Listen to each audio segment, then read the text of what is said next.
Um dos quadrinhos mais famosos da era moderna, uma das graphic novels mais vendidas de todos os tempos.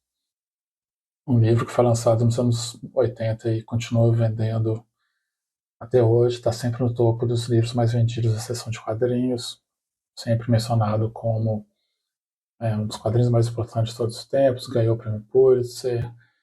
Um livro que conseguiu furar a bolha. Pessoas que não leem quadrinho, pessoas que odeiam quadrinho, pessoas que acham quadrinho uma perda de tempo, uma idiotice para criança, elas conhecem esse livro. Então, com certeza deve ter coisas nele que todos os quadrinistas poderiam aprender.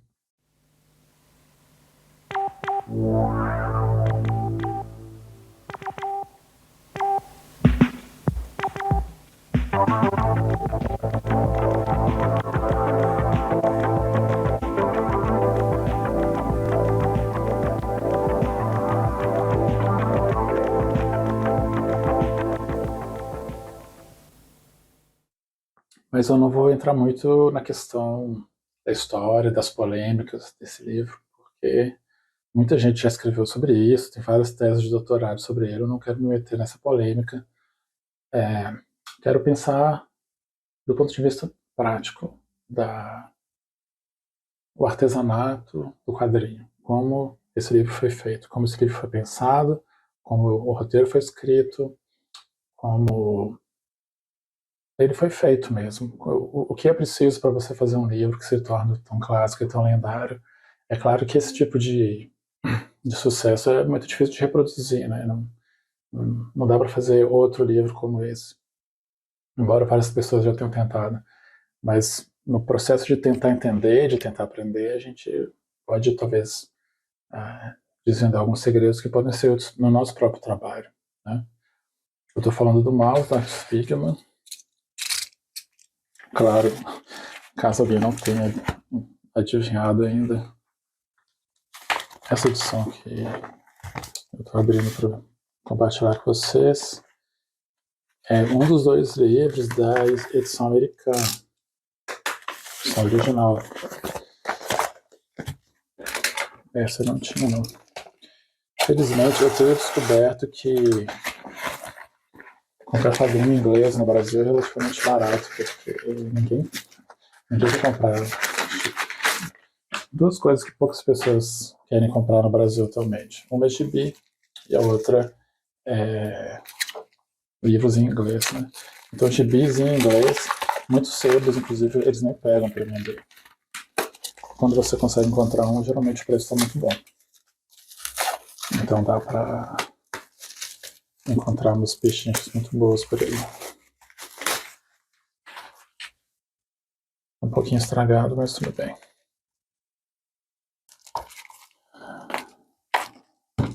Eu não sabia que ele era capa dura, que engraçado. Bom, vou usar essa capa dura para começar a discussão, que é o seguinte. A gente falou do Will Eisner no vídeo anterior. Will Eisner deu origem a um termo que é muito discutido, que é a tal da graphic novel. Do ponto de vista literário, eu acho complicado falar isso, porque o que é uma novel em literatura? Um romance é uma história de prosa que geralmente tem aí mais de 100 páginas, ou alguns chegam até 200, 300, etc. Fazer essa comparação direta de número de páginas entre livro de quadrinhos e livro de prosa eu acho sempre complicado também. A gente tem que pensar em termos de quantidade de história que tem em uma página e também a quantidade de trabalho que dá para fazer uma página. O tempo que o escritor gasta para escrever uma página, não sei se é exatamente o mesmo que um quadrinista leva para desenhar uma página. Desenhar uma página de quadrinhos, você precisa de roteiro, de lápis, de arte final, às vezes tem cor também, tem o letramento, tudo isso dá muito trabalho, demora muito. Então, em termos de quantidade de trabalho e de tempo que demora para fazer, um livro como esse, um livro de prosa, talvez seja comparável. Mas em termos de quantidade de história, por exemplo, quantidade de coisas que acontecem, é complicado. Eu achei que tá meio estragadinho aqui do lado também. Não sei se tem muito como arrumar, não. Mas tudo bem. Bonito esse papel com essa serigrafia aqui.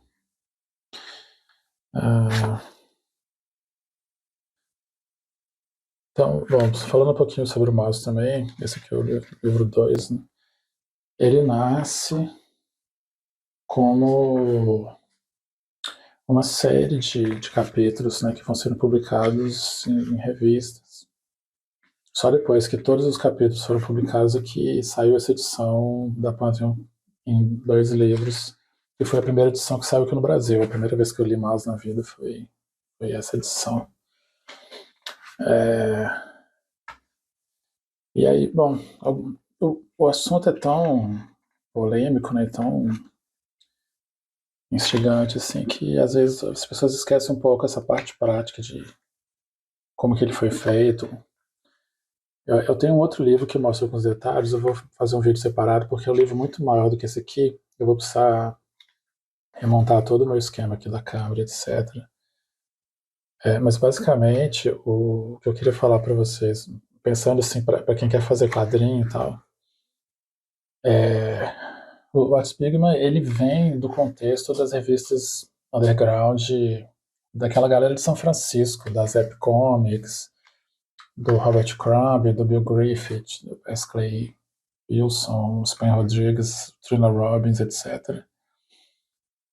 E depois ele volta para Nova York, ele está num período meio complicado, ele tinha prometido que nunca mais ia editar uma revista de novo, porque dava muito trabalho e tal. Mas ele lança a revista Raw, que vai fazer bastante sucesso, né, no meio dos quadrinhos, mas também de pessoas que curtem coisas próximas, mas que não acompanhavam quadrinhos especificamente. A revista Raw vai conseguir furar um pouco essa bolha, e o mouse vai começar a vir encartado na Raw. A Raw é uma revista bem grande, colorida, e o mouse era pequenininho, preto e branco, assim, ele vinha num encarte. Esse encarte, inclusive, está no Museu de Arte Moderna, lá em Nova York. As 6 edições, eu acho que eram. Como que o Art Spiegelman faz esse quadrinho? Ele vai entrevistar o pai dele primeiro, nessas cenas das entrevistas aparecem na história. Ele entrevista, ele pesquisa, ele anota tudo direitinho, datas, lugares, etc. E finalmente ele começa a desenhar, ele rabisca as páginas várias e várias e várias vezes. É muito inseguro do desenho dele. Ele demora muito para conseguir achar um estilo que funciona para ele. Então ele redesenha as páginas muitas vezes antes de chegar na arte final. E isso aqui, todo esse projeto, esse segundo livro ele tem 140 páginas, o primeiro é maior ainda. Foi tudo desenhado nessa escala aqui. Um por um, isso aqui não foi reduzido. Ele desenhou tudo basicamente no A5. Eu sempre falo isso para meus alunos, para eles pensarem como que você não precisa realmente ter um monte de coisas, né, materiais mágicos especiais. Eu queria fazer quadrinho, mas eu não tenho uma prancheta. Eu queria fazer quadrinho, mas eu não tenho. Eu acho difícil desenhar no papel A3, no A2. Eu queria aquele papel mágico especial da Marvel, que tem aquela margenzinha azul. Eu queria ter aquela pena especial, eu queria ter o pincel igual eu vi naquele vídeo do YouTube, blá blá blá. Você não precisa de nada disso, tá?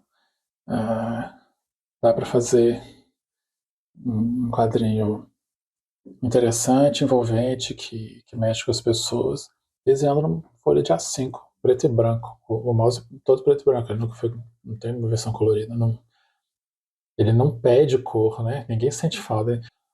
Realmente, esse estilo que o Art Bergman criou, com essas achuras que lembram um pouco, parece coisa de gravura do século XIX, talvez, combina muito com a história, né? E não existe nenhum material muito especial, não. Você não precisa ser um mestre do pincel para desenhar assim. Claro que ajuda com a questão da história, né? Uma história muito humana, com valores muito. Todo mundo entende o sofrimento dos personagens e tal.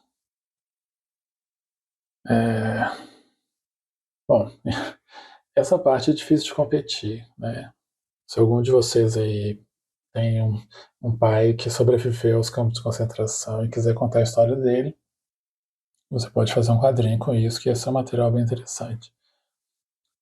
Se você tiver outras histórias interessantes também que você gostaria de contar, tudo que você precisa é de algumas folhas de papel A5, uma canetinha preta, né? Não precisa muito mais que isso, não. Essa que é a graça de fazer quadrinho. Se o Art Spiegelman fosse transformar a história do pai dele num filme de Hollywood, é, ele ia ter que ir para Hollywood, escrever um roteiro, convencer alguém a fazer o filme, ia dar um trabalho desgraçado. Ele fez tudo sozinho, né? O livro inteiro. Ele entrevistou o pai dele, fez o roteiro, desenhou todas as partes, fez a arte final de tudo, tudo sozinho, não precisou de mais ninguém. Não precisou de uma empresa atrás fazendo tudo, não precisou de uma fábrica de quadrinhos. Né? É uma coisa pessoal, é um ato muito pessoal de sentar na prancheta, pegar uma folha de papel e contar a sua história do jeito que você quer. Ok? Para quem nunca leu o Maus, é até uma recomendação um pouco óbvia, mas eu acho que, assim como o Will Eisner também, era um cara muito famoso, muito importante para a minha geração e para as gerações anteriores. E já tem uma galera mais jovem que talvez não conheça eles tanto. Eu volto a reafirmar, é um livro muito importante, muito interessante, não precisa explicar muito. É o tipo do livro que qualquer pessoa pega, senta, lê e você consegue se conectar com o livro, não precisa ser fã de quadrinhos nem nada. Se for o caso, depois a gente pode até fazer um vídeo inteiro sobre ele, falando mais sobre a história, sobre o roteiro e tal. Mas eu acho que é um